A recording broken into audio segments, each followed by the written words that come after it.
Ahora en esta sesión vamos a aprender lo que son los ruachikuna, verbos.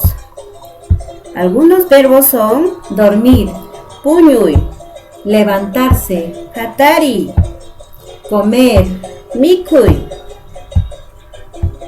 tender, mastay, abrazar, makali, comprar, ranti, vender, hatuy, subir, wichay, echar, hichay, taparse, katakuy, cocinar, waikuy, caminar, puri, correr, paway, mirar, kaway, leer, ñawinchay, pensar, umalli,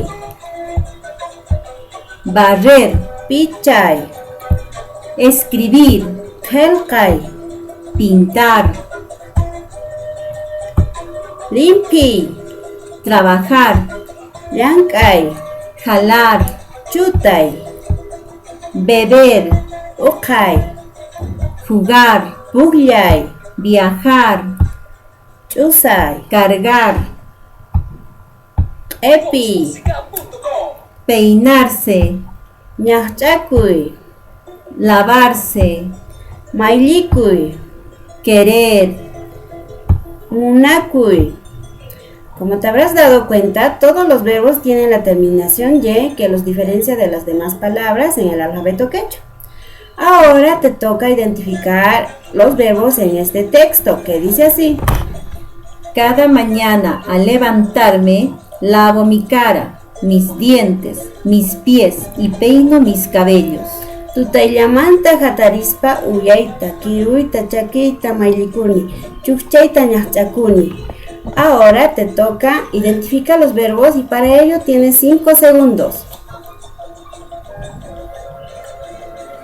Y los verbos son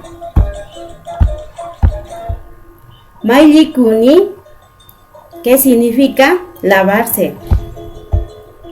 Ñaqch'akuni, que es peinarse. Espero que te haya gustado esto y para la siguiente nos vemos. Tupananchikama. Añay.